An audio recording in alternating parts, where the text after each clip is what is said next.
সত্য কথা বলার কারণে সারজিদের বিরুদ্ধে আবার নতুন ভাবে কেস হয়েছে, মামলা হয়েছে।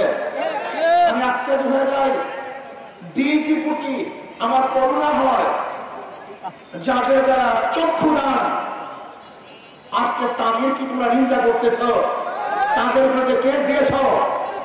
আজকে তারেক জিয়া বাংলাদেশে ফেরার স্বপ্ন দেখতো না যদি সারজিদ না থাকতো।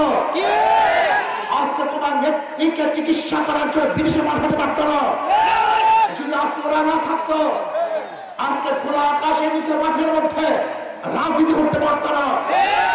জীবনের মায়া ত্যাগ না করে ওরা আন্দোলন না করতো।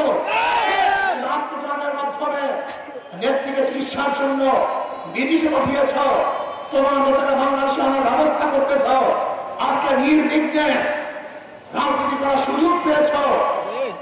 আজকে সত্য কথা বলার কারণে সেই সারজিদের বিরুদ্ধে কেস দিয়েছ। বাংলাদেশের মানুষ তোমাদের ঔদ্ধত্য কোনো অবস্থাতেই মেনে নিবে না। আজকে সাদা পাথর লুটপাট হয়ে যাচ্ছে।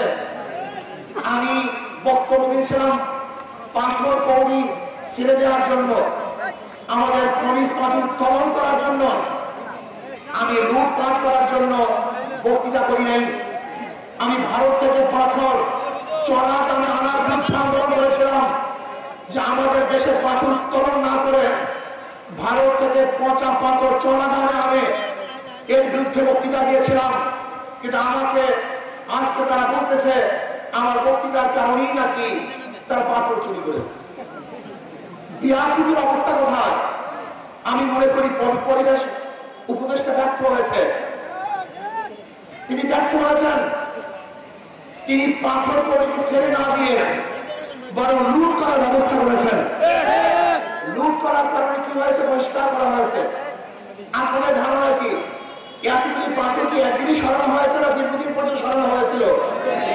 এই মাসকে মাস যারা পাথর চুরি করছে বহিষ্কার করা হয় নাই।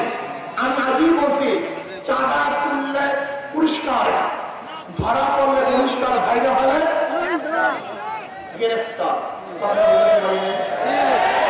চাঁদা তুললে পুরস্কার, ধরা পড়লে বহিষ্কার, আর ভাইরা হলে গ্রেফতার।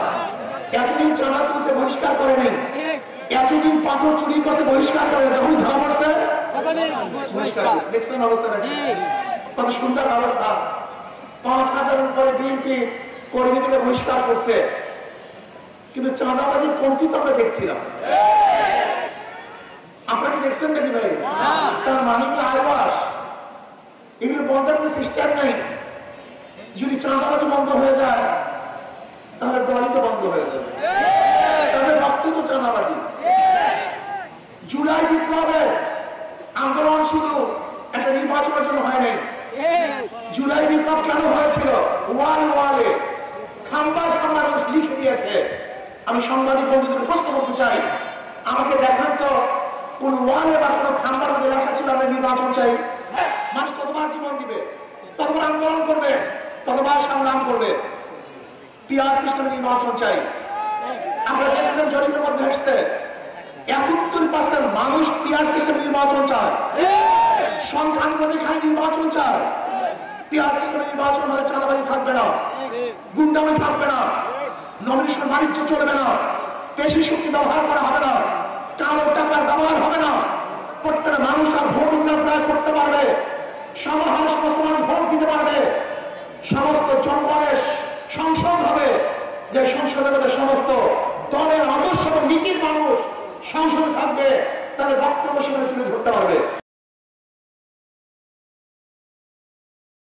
ওয়ালটন এখন দেশের সীমানা পেরিয়ে পৌঁছে গিয়েছে ৫০টিরও বেশি দেশে। ওয়ালটন, ঘরে ঘরে, বিশ্বজুড়ে।